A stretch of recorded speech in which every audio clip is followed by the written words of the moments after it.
Hello, ladies and gents, boys and girls, people of all ages, sexualities, and identities, and welcome back to another comic book review. And today's comic book review is none other than Batman Shadow of the Bat Cataclysm.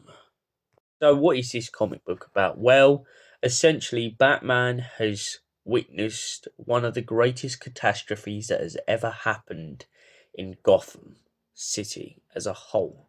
The whole city has been subsided to rubble and ash, and most importantly, buildings have come toppling down on innocent civilians.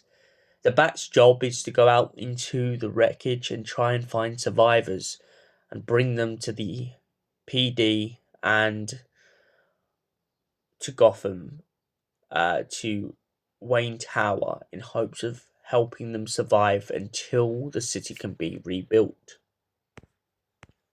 Whilst out in the street, he comes across many a civilian. He comes across the family who have been almost crushed under a bunch of rubble that's falling. He's come under three guys who are suspected of causing the whole disaster, but of course they didn't. One of the guys asks whether Batman has alcohol in his utility belt, which I just find absolutely hilarious. Meanwhile, there's a woman elsewhere who is trapped in one of Wayne's buildings. Luckily for her, she wasn't hurt, but the building next door seems to come down on her building, and she is locked inside, well, until Penguin's goons turn up. Cobblepot tries to take advantage of the situation by pretty much getting his guys to go around looting, but of course Batman steps in and gets in the way, causing all of his plans to go up in smoke, especially after Batman points out, "It's martial law, Penguin. If you go out into the street, you'll be shot dead." And Cobblepot replies with, "You have never shot anyone in your life, Batman. You wouldn't do that now, would you? Martial law, Cobblepot. Remember that." This, of course, causes Cobblepot to shit his pants, and he begins to agree with Batman's terms. He will let his boys go out into the city and help them find any survivors and pull them out of the wreckage.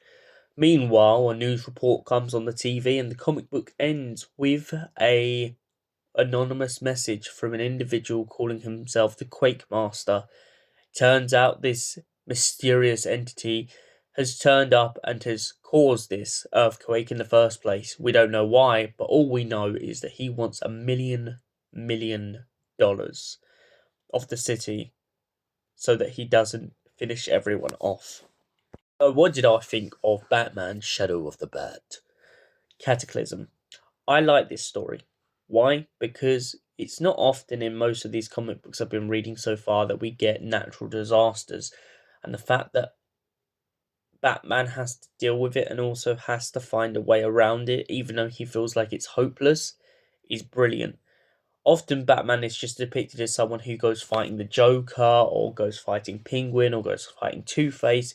It's nice to see him have a down-to-earth story where he has to help the average person with a problem that isn't necessarily hostage wise. So it's nice to see him deal with a natural problem rather than something where it's more of a personal problem.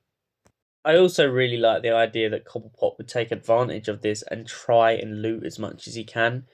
The Penguin's always been known for being a kind of cash grabber, but it's surprising to me that it was Penguin other than Two-Face, because, to be fair, Two-Face is usually the first person you jump to. But I'm really glad they went with Penguin in this light, because it just kind of made sense. So what am I going to give Batman Shadow of the Bat Cataclysm out of 10? Well, said strong story, strong start, strong finish, and there's more of a mystery, so we've got to go and find this other comic book at some point. But for now, I'm going to give it a solid 10 out of 10. Thanks for watching, and we'll see you in the next comic book review. Until then, goodbye, stay beautiful, stay gorgeous.